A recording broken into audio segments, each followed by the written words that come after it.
W game में आपका स्वागत है। तो आज समझने वाले हैं लाइटनिंग के बारे में। तो ये लाइटनिंग क्या है भाई साहब, इसके बारे में पूरा डिटेल्स जानने वाले हैं।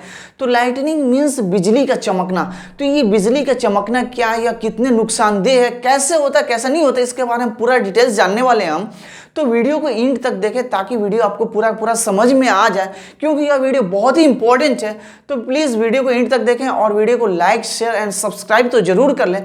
चलिए वीडियो को शुरू करते हैं। तो लाइटनिंग पढ़ते हैं आज। तो ये लाइटनिंग मीन्स बिजली का चमकना। तो आखिर ये बिजली कैसे चमकता है, क्यों चमकता है, कितना नुकसानदेह है, इसके बारे में पूरा डिटेल्स जानने वाले हैं। तो जब क्या होता है कि जब बादल गरजते हैं, जब आंधी तूफान और जब बारिशें होती हैं, तो क्या होता है ये बहुत तेज एक बिजली चमकता है, जिससे क्या होता है वो जमीन तक आ सकता है।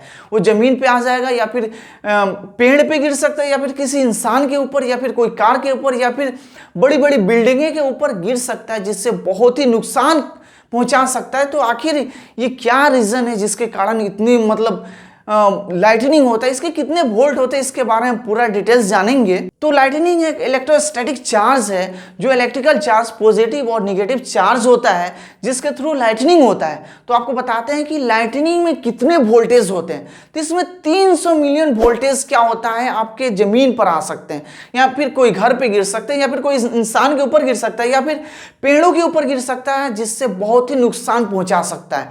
तो 300 मिलियन वोल्टेज कम नहीं होता है भाई साहब। 300 मिलियन वोल्ट, 1 मिलियन में 10 लाख वोल्ट होते हैं। तो आपको बता देते हैं कि आखिर 300 मिलियन वोल्ट आने के बाद से क्या कंडीशन हो सकता है, आप समझ सकते हैं। आप किसी पेड़ पे गिर जाता है तो क्या होता है, उसको ब्लास्ट कर देता है, जला देता है। कहीं भी गिरता है तो बिजली गिरने से कोई इंसान बच भी जाता है और अक्सर लोग मर ही जाते हैं। तो बिहार हो गया, उत्तर प्रदेश हो गया और देश में के कोने कोने में बिजली के गिरने से काफ़ी लोग मर जाते हैं। तो आखिर कैसे बिजली उत्पन्न होता है, क्लाउड्स में, आसमान में कैसे बिजली उत्पन्न होता है, कैसे बनता है, जिससे जमीन पे उतना वोल्टेज तक आ सकता है। तो हम एक इलेक्ट्रिक जनरेट करते हैं तो कितना आपको 120 वोल्ट जनरेट करने के बाद से डिस्ट्रीब्यूट कर करके उसके बाद से हमारे घरों तक जो बिजली आती है 120 वोल्ट से आपको 220 से 240 वोल्ट तक होता है। इसमें तो 300 मिलियन वोल्ट, जिसमें इसका एम्पियर के बारे में बताते हैं तो 30,000 एम्पियर होता है इसमें, 30,000 एम्पियर। तो इतने वोल्ट तक आते हैं, उसके बाद से जब गिरेंगे तो क्या हादसे होंगे। तो लाइटनिंग के 3 टाइप्स हैं, ठीक है। तो तीनों टाइप्स के बारे में जानते हैं। तो एक होता है सीजी, एक होता है आईसी, एक होता है सीसी। तो सीजी क्या होता है, क्लाउड टू ग्राउंड। ये क्या होता है, क्लाउड टू ग्राउंड, यानी कि सीजी हो गया। आईसी इन क्लाउड और सीसी क्लाउड टू क्लाउड। ये 3 इसके स्टेप है और इसी 3 स्टेप पे क्या होता है, बिजली चमकता है। या फिर आपको देखिए यहाँ पे क्लाउड टू क्लाउड। तो क्लाउड टू क्लाउड क्या होगा, क्या होगा, ये बादल में ही रह जाएंगे, ठीक है। तो आपको पहले सीजी से शुरू करते हैं। तो सीजी क्लाउड टू ग्राउंड, तो क्लाउड से ग्राउंड तक कैसे आता है बिजली, इसके बारे में हम जानते हैं। सबसे पहले सीजी के बारे में जानते हैं। तो इसमें क्या होता है, पॉजिटिव चार्ज और नेगेटिव चार्ज। तो सबसे ऊपरी भाग में सबसे ज्यादा क्या होता है, पॉजिटिव चार्ज होता है, यानी कि धनात्मक आवेश होता है। उसके निचले स्तर पर यानी कि सेंटर में होता है क्या, नेगेटिव चार्ज, ठीक है। फिर से आपको सबसे निचले में क्या होता है, पॉजिटिव चार्ज। अब क्या होता है, जब हवा चलते हैं, थंडर स्टॉर्म के नाम आप सुने ही होंगे, इसके बारे में जानते होंगे। थंडर स्टॉर्म क्या है, तो ये क्या होता है, क्लाइमेट का चेंज हो जाना, यानी कि वेदर डिस्टर्बेंस।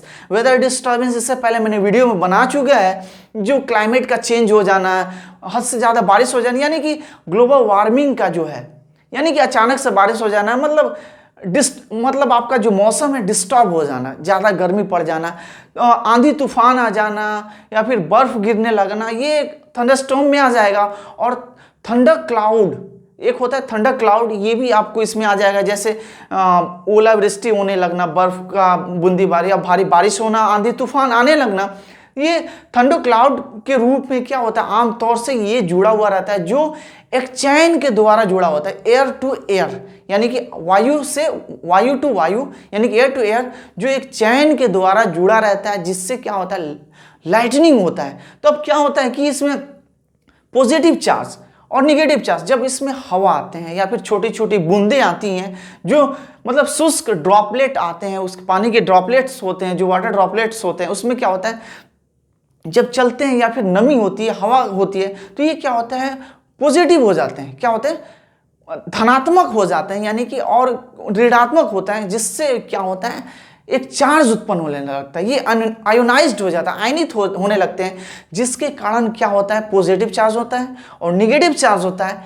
जिससे ये क्या होता है बिजली की चमक होती है। उसमें क्या होता है कि आंधी तूफान जब आने लगता है तो बादल गरजने लगता है, यानी कि क्लाउड्स जो क्या होता है गरजता है, जिससे उसके बाद से क्या होता है एक लाइटनिंग निकलता है, क्योंकि पॉजिटिव और निगेटिव चार्ज होते हैं उसमें। ठीक है, तो ये हो गया आपको CG to CG, cloud to ground. अब ये क्या होता है ग्राउंड पे आएंगे तो काफी नुकसान पहुंचा सकते हैं। अब एक होता है इन क्लाउड, IC, इन क्लाउड जो बादल में ही, जैसे कभी कभी आप आसमान में देखते होंगे कि वो क्या होता है कि बादल में ही चमकता है और नीचे नहीं आता है, लेकिन बादल में ही हल्का हल्का चमकेगा और वहीं पे वो क्या होता है मतलब वो ब्रेक हो जाता है, टूट जाता है।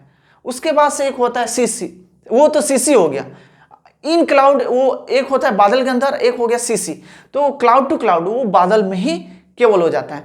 तो आपको बताते हैं कि लाइटनिंग जब आता है तो उसका मेन एक लीडर होता है। लाइटनिंग का एक क्या होगा मेन लीडर होगा। वहां से अब क्या होगा जैसे ब्रांच, बहुत सारे शाखा होते हैं, ब्रांच की तरह मेन लीडर से वहां पे क्या होगा ब्रांच की तरफ फैलेगा। वो क्या होगा लाइटनिंग चारों तरफ फैलेगा, उसके बाद से जमीन पे आएगा। इसकी वोल्टेज होगी 300 मिलियन।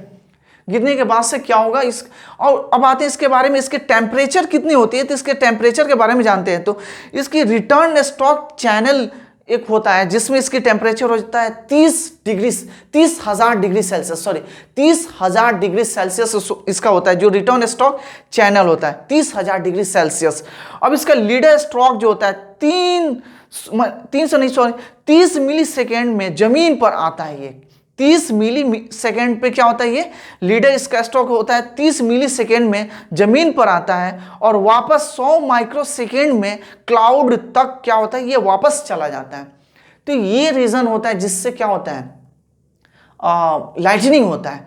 तो आपको बता देते हैं कि इससे पहले मैंने पढ़ा चुका था कि थंडरस्टॉर्म क्या होता है कि वेदर प्रॉब्लम, यानी कि क्लाइमेट का चेंज हो जाना।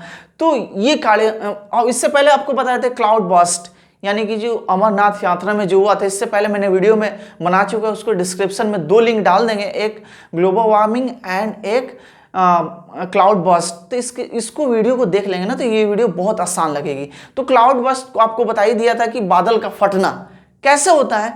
तो मतलब अचानक से बारिश हो जाना, हद से ज़्यादा बारिश हो जाना, मतलब एक ही जगह पे।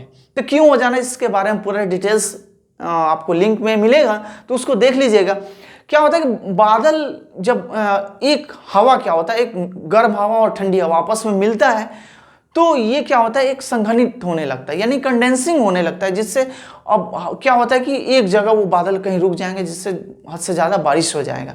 तो लाइटनिंग से काफ़ी लोग मारे जाते हैं अपने देश में। लाइटनिंग से, बिजली के चमकने से काफ़ी लोग मारे जाते हैं। तो लाइटनिंग थंडर क्लाउड से ही जुड़ा होता है, जिसके कारण इतनी लाइटनिंग होता है। तो आपको बता देते हैं कि पॉजिटिव और निगेटिव चार्ज के कारण क्या होता है लाइटनिंग होता है, और उसमें क्या होता है क्योंकि वो आयनाइज्ड हो जाते हैं। तो आप समझ गए होंगे।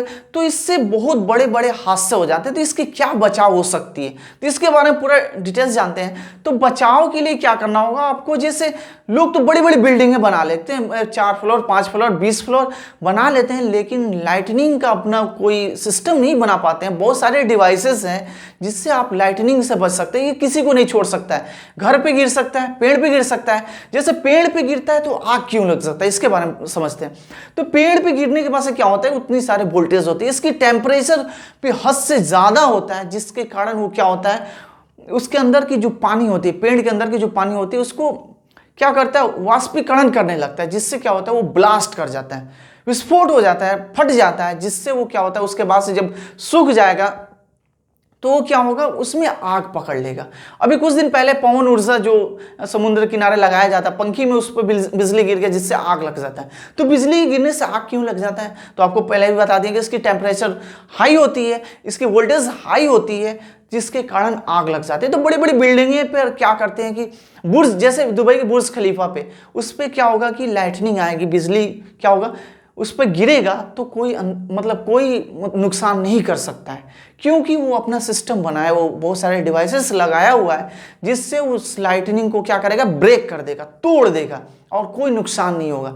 तो जैसे प्लेन जाता है तो प्लेन पे भाई साहब लाइटनिंग होता है तो किसी को नुकसान नहीं होता, क्योंकि उसमें बहुत सारी एल्युमिनियम फ्लेम की एक कोटेड स्प्रे होती है उस पर, और बहुत सारे लेप चढ़ाए जाते हैं, उसमें डिवाइसेस लगाया जाता है जिससे वो क्या करता है, उस पर लाइटनिंग पर, बिजली गिरने पर कोई असर नहीं करेगा, क्योंकि उस पर अपना सिस्टम बनाया हुआ है क्योंकि एल्युमिनियम स्प्रे कोटेड होता है उस पर, जिसके कारण और भी बहुत सारे उस पर कोटेड होता है जिससे वो क्या करेगा, उससे मतलब किसी को नुकसान नहीं पहुंचा सकता है। तो बड़े बड़े बिल्डिंगें में अपना बनाया जाता है वो। अब जैसे अब क्या करिए, आप एक तांबा की रॉड ले लीजिए या फिर जग ले लीजिए, चाहे लोटा ले लीजिए, खेत में रख दीजिए, जिससे क्या होगा, वो लाइटनिंग आएगा तो उसी पे आएगा, सीधा उसी पे आएगा, उसके बाद से वहां से नष्ट कर देगा लाइटनिंग। तो लाइटनिंग क्या होगा कि लोहे पे गिर जाएगा, ठीक है, खेतों में गिर सकता है, पेड़ों पे गिर सकता है, गाड़ियों पे गिर सकता है, घर पे गिर सकता है। तो इससे बचाव क्या क्या होना चाहिए, तो आपको सबसे पहले लाइटनिंग हो, बारिश हो, बादल गरजे, तो आपको घर में ही रहना चाहिए, पक्के जगह पे कहीं चले, पक्के की जो मकान हो वहां पे चले जाएं, सूखे जगह पे चले जाएं, पेड़ के नीचे एकदम ना जाएं, ठीक है, छत पे ना रहें या फिर ग्राउंड में ना जाएं या फिर पेड़ के नीचे कभी भी न बैठे, उस टाइम पेड़ के नीचे नहीं रहना चाहिए, अक्सर पेड़ के नीचे ही गिर जाता है, ठीक है। तो ये सारे कंडीशन है। तो इतने घर लोग बनाते हैं, लेकिन एक आप लाइटनिंग को रोक नहीं सकते, तो ऐसा सिस्टम बनाना चाहिए ताकि क्या हो कि लाइटनिंग उस पर पड़े, उसके बाद से वो जा करके सीधा आप जमीन के अंदर चला जाए और आपके घर को नष्ट ना करे। तो इससे बिहार में काफ़ी लोग, 100 से ज़्यादा लोग हर साल मारे जाते हैं लाइटनिंग की वजह से। तो आखिर मतलब इतनी सबको मालूम रहते हुए भी लोग लापरवाही कर देते हैं, जिससे काफ़ी लोग इसमें मारे जा सकते। अभी फिलहाल में ही आपको उत्तर प्रदेश में काफ़ी लोग मारे गए हैं, 25 लोग अप्रॉक्सली में भी मतलब डेथ कर गए हैं बिजली के चमकने से, बिजली के गिरने से। तो बाइक पे या फिर कार पे, तो वहाँ पे आप रुक ही जाएं और साइड में चले जाएं। तो ये कंडीशन है। एक और क्वेश्चन है कि जैसे बिजली चमकता है, पहले चमकता है उसके बाद से आवाज आती है, तो क्यों, आखिर क्या रीजन है? तो पहले चमकता है, बहुत ज्यादा लाइटनिंग होगा, फ्लैशिंग होगा, उसके बाद से आवाज आती है, तो इसकी क्या रीजन है? तो क्योंकि इसकी रीजन एक ही आपको शॉर्ट फॉर्म में, एक ही वर्ड्स में बता देते हैं, क्योंकि वायु में प्रकाश की चाल, यानी कि लाइट की जो इसकी चाल होती है, यानी कि बहुत ज़्यादा होते हैं। वायु प्रकाश की चाल, यानी कि इसकी वैल्यू बता देते हैं, 3 × 10⁸ मीटर पर सेकेंड होता है। 3 × 10⁸ मीटर पर सेकेंड होता है, क्योंकि बहुत ज़्यादा होता है, जिसके कारण क्या होता है, पहले लाइटनिंग होता है, उसके बाद से आवाज़ आता है, क्योंकि इस जो ध्वनि का रेंज जो है कम है, और प्रकाश में यानी कि प्रकाश की जो चाल है, वायु में प्रकाश की चाल, यानी कि एयर में प्रकाश की जो चाल है, लाइट की जो स्पीड है बहुत ज़्यादा है, यानी कि 3 × 10⁸ मीटर पर सेकेंड है, जिसके कारण क्या होता है, पहले लाइटनिंग दिखेगा, उसके बाद से आवाज़ आएगा। अब उतने वहाँ से आने के बाद से उसकी स्पीड भी तो देखा जाएगा, तो पहले स्पीड जिसका ज़्यादा रहेगा वही आएगा ना। तो एक वर्ड में कोई पूछ देगा कि बताइए कि आप लाइटनिंग जब होती है तो पहले चमकता है, उसके बाद से आवाज़ क्यों आता है? तो कहिए कि वायु में प्रकाश की चाल ज़्यादा होती है। बस एक ही चीज़ बता दीजिएगा, 3 × 10⁸ मीटर पर सेकेंड इसकी वैल्यू होती है, जिसके कारण क्या होता है, पहले लाइटनिंग, उसके बाद से साउंड उत्पन्न होता है। तो उम्मीद करें वीडियो आपको समझ में आया होगा। तो वीडियो समझ में आया तो वीडियो को प्लीज़ लाइक कर ले, शेयर करें एंड सब्सक्राइब तो जरूर कर लें। ठीक है, okay bye, thank you and salute.